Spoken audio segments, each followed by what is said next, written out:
বাংলাদেশের জন্য আরেকটি নতুন সুখবর এসেছে বন্ধুরা। কি জানেন?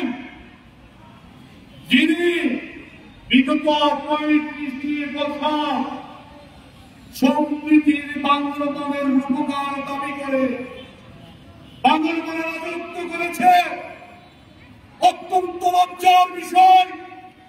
গতকাল দেখলাম 1273 কোটি টাকা অবৈধ সম্পত্তি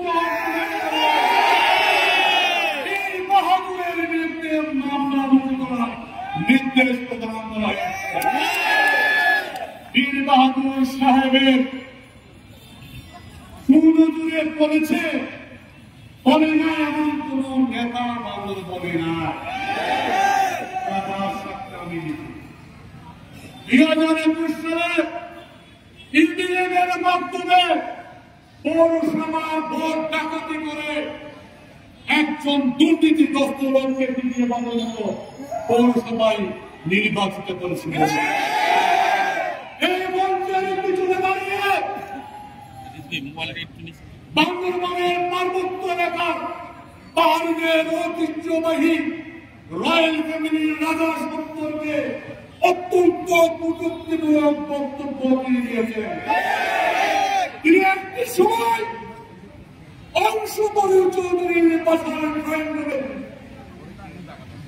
কর্মচারীর মতো ছিলেন।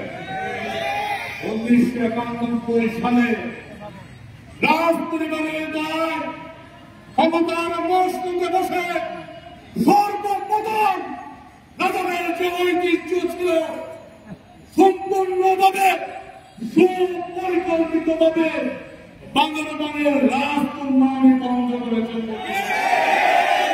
উনি একজন দুর্ভাবা। 1991 সালে আমরা দেখেছি ব্যানারের নাম ছিল বীর বাহাদুরকে নৌকায় ভোট দিয়ে। 1996 সালের পরে পাহাড়ি জনগোষ্ঠীদের মধ্যে যখন যুববুদ্ধির হল, যখন জানতে পারল বীর বাহাদুর পাহাড়ি জনগোষ্ঠীর কি হয়, পাহাড়িরা তাকে ভোট করিয়ে দিল। ক্ষমতার মসজিদে বসে শিক্ষা বোর্ডকে কাজে লাগিয়ে বীর বাহাদুর পরবর্তীতে হুসুসিং লাগিয়ে নিজেকে বাংলা সংসদের নেতা